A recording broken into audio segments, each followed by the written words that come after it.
বাড়ি ফাঁকা থাকার সুযোগে এক অবসরপ্রাপ্ত পুলিশ কর্মীকে বেঁধে রেখে লুটপাট চালালো ডাকাতেরা। রবিবার ভোরে ঘটনাটি ঘটেছে মালদার ইংরেজবাজার পুরসভার 1 নম্বর ওয়ার্ডের মাধবনগর এলাকায়। জানা গিয়েছে এদিন ভোর 4:30 নাগাদ বাড়িতে ঢুকে প্রকাশ কুমার সিং নামে ওই প্রাক্তন পুলিশ কর্মীকে বেঁধে রেখে প্রায় 2 ঘন্টা ধরে অবাধে লুটপাট চালায় দুষ্কৃতীরা।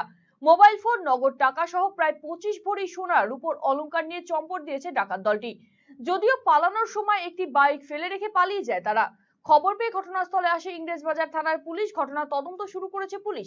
যদিও প্রকাশ্যে দিবালোকে দুঃসাহসিক ডাকাতির ঘটনায় উদ্বেগ ছড়িয়েছে এলাকার মানুষদের মধ্যে। নিয়ে গেছে সোনা, টাকা, একটা মোবাইল।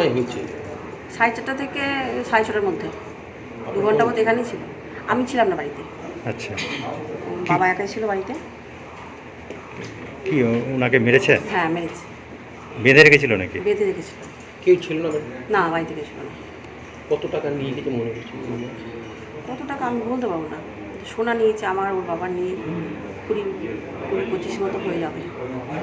টাকা অ্যামাউন্টটা বলতে পারবো না, বাবা বলতে পারবো। ওরা কি কেউ ছিল? বাড়িতে বাবা একাই ছিল। কি বলছেন উনি, মানে কতজনের মতো ঢুকেছিল? 6 জন। আর একটা বাইক উদ্ধার হয়েছে শুনলাম। হ্যাঁ, বাইকটা বলছি, শুনলাম আমিও ছিলাম। পুলিশ এসছে? হ্যাঁ, পুলিশ। কোথায় এটা জায়গাটা?